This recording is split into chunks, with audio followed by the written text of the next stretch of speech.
McLaren's Drivers' Championship hopes are crumbling from the inside out.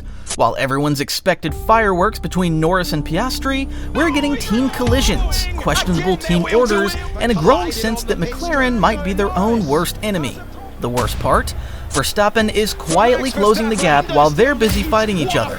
In this video, we'll explain why the Piastri vs. Norris championship fight is so underwhelming and how Max Verstappen might pull the biggest comeback ever. So, we all thought McLaren nailed it with this driver pairing. You had the established star in Lando Norris, a proven race winner, matched with talented and promising Oscar Piastri. People expected them to push each other, to lift the team higher through clean, fast racing. For a moment, it actually looked that way. Norris took Australia, Piastri grabbed China. They were trading wins, showing incredible pace. Then came Canada. That's where things started to go sideways. They collided. Team boss Andrea Stella didn't hold back. He called it not acceptable. That phrase really says it all. The dream pairing suddenly felt tense, messy. What's really telling is the pattern here. They've managed multiple 1-2 finishes, like that dominant day in Spain where Piastri led Norris home. The car clearly has race-winning speed, but almost every high comes with a low that the team creates themselves. A slow pit stop, a clumsy strategy call, drivers tangling. It's like they're their own biggest obstacle. You expect top teams to limit mistakes, to turn strong pace into consistent results. McLaren keeps doing the opposite, like a certain Formula One team in red. Decent Saturdays, messy Sundays. Even when McLaren gets everything right, they still somehow manage to leave a bitter aftertaste on their wins. Instead of a classic rivalry that pushes both drivers to the limit, we're watching avoidable errors chip away at their title hopes.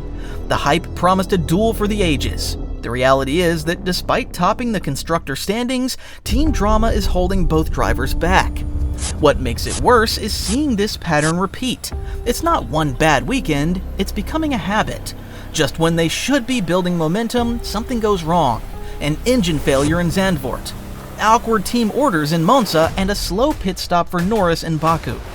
Sure, maybe we were spoiled with an insane title fight in 2021 with Hamilton versus Verstappen, but this title fight between Oscar and Lando is just not it. If you want to see everything that's wrong with McLaren's season compressed into one race, just watch Baku. It's almost like a case study in how not to manage a championship fight. Coming into the weekend, things didn't look awful. Norris seemed quick, even with Verstappen on a roll, but then qualifying hit. Piastri crashed out, putting him 9th on the grid. Norris got tangled in strategy issues by going out on track too early, which messed up his starting position too. Not great, but not a total disaster yet. Come race day, everything fell apart. Piastri jumped the start and then stalled his car, dropping him to 20th and last. And not even halfway through the lap, Piastri crashed into the wall out of frustration, ending his race. That's 2 crashes in one weekend.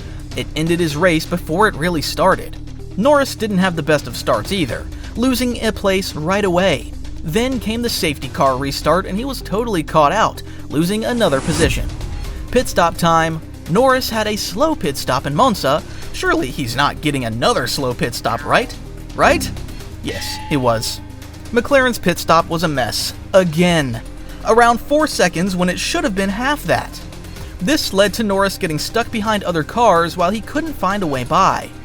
Their own errors cost them any shot at good points, and any chance of Norris closing the gap with a big haul of points over Piastri in the championship.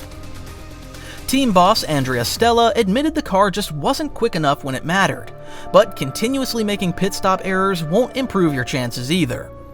All these mistakes weren't a case of bad luck, however, it was a systematic failure. The strategy calls were off, the pit stops slow, the driver errors piling up.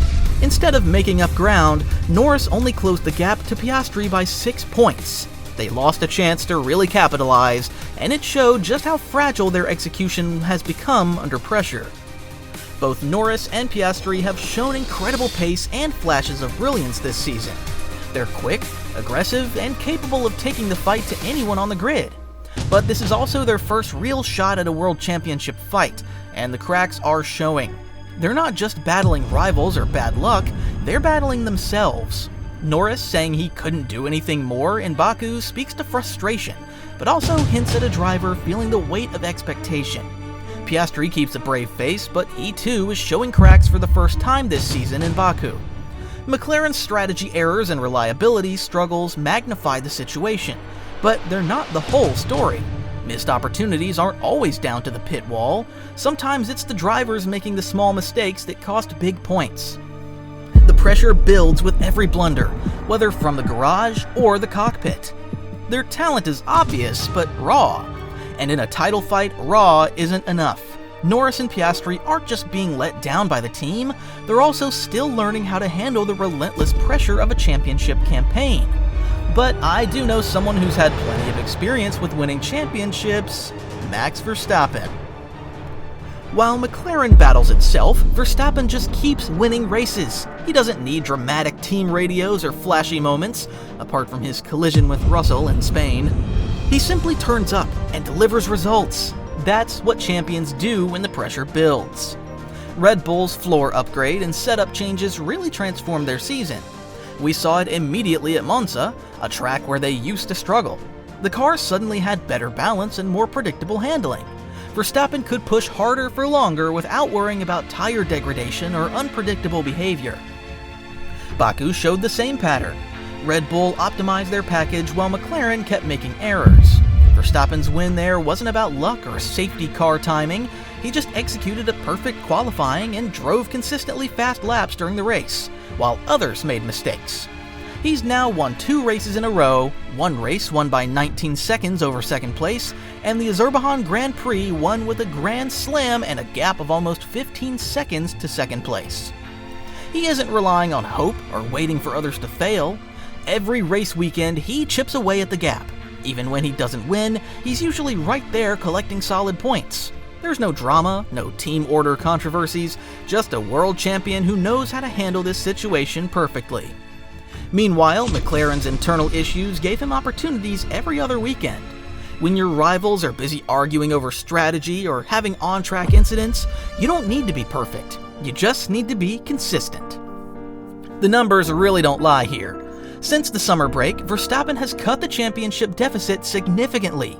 He has 97 points behind Piastri after the Hungarian Grand Prix. He has brought his gap down to 69 points after the Azerbaijan Grand Prix. While Norris and Piastri were taking points off each other, he is steadily climbing back into contention. McLaren's self-inflicted problems create a clear path for Verstappen. Every team order debate, every strategic misstep, every point lost between their drivers, it all adds up to free ground for Red Bull. The ultimate irony here is obvious. While McLaren's 2 drivers fight each other for position and points, Verstappen is slowly creeping into contention. He's not getting drawn into their drama. He's just focusing on winning. So here we are. What should have been a legendary duel between Piastri and Norris now serves as a clear lesson on how teams can sabotage themselves. All these errors add up to a really disappointing fight for everyone watching. It's funny. In the meantime, Verstappen is becoming a fan favorite after being hated for winning race after race in 2023. He's just doing his job, staying consistent while McLaren are handing him chances. Maybe McLaren can fix their problems in time, but right now, they're making Verstappen's path back to the top smoother than it ever should be.